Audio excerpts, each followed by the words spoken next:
حضرت ابو ہریرہ رضی اللہ تعالیٰ عنہ فرماتے ہیں مجھے رحمت عالم صلی اللہ علیہ وآلہ وسلم نے زکوٰۃ کے اموال کی حفاظت کے لیے مقرر فرمایا تو ایک رات شیطان آیا اور کچھ چرا کر بھاگنے لگا۔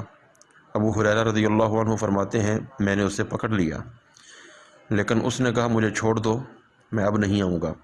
رحمت عالم صلی اللہ علیہ وسلم نے صبح پوچھا تو میں نے سارا واقعہ بتا دیا تو آپ صلی اللہ علیہ وسلم نے فرمایا اس نے جھوٹ بولا ہے، وہ دوبارہ آئے گا۔ تو حضور صلی اللہ علیہ وسلم کی بتائی ہوئی غیبی خبر کے مطابق دوبارہ آیا، شیطان کی منت سماجت کرنے کی وجہ سے اور دوبارہ نہ آنے کا وعدہ کرنے کی وجہ سے ابو ہریرہ نے پھر چھوڑ دیا۔ پھر حضور صلی اللہ علیہ وسلم نے ابو ہریرہ کو بتایا کہ اس نے جھوٹ بولا ہے، وہ دوبارہ آئے گا۔ جب تیسری مرتبہ ایسا ہی ہوا تو چور نے کہا مجھے چھوڑ دو، میں تمہیں ایک ایسی بات بتاتا ہوں جو تم کو فائدہ دے گی۔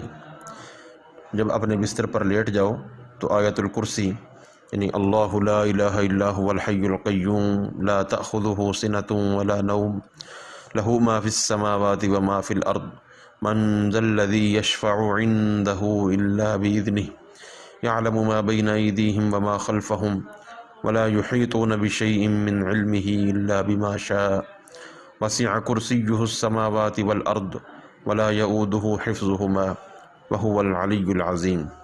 یہ پڑھ لیا کرو کیونکہ اللہ تعالیٰ کی طرف سے تمہاری حفاظت پر ساری رات ایک محافظ رہے گا اور صبح تک تمہارے پاس کوئی شیطان نہ آ سکے گا۔ جب ابو ہریرہ رضی اللہ عنہ نے نبی رحمت صلی اللہ علیہ وآلہ وسلم کو خبر دی تو آپ صلی اللہ علیہ وسلم نے فرمایا وہ ہے تو بڑا جھوٹا لیکن بات سچی کہی ہے۔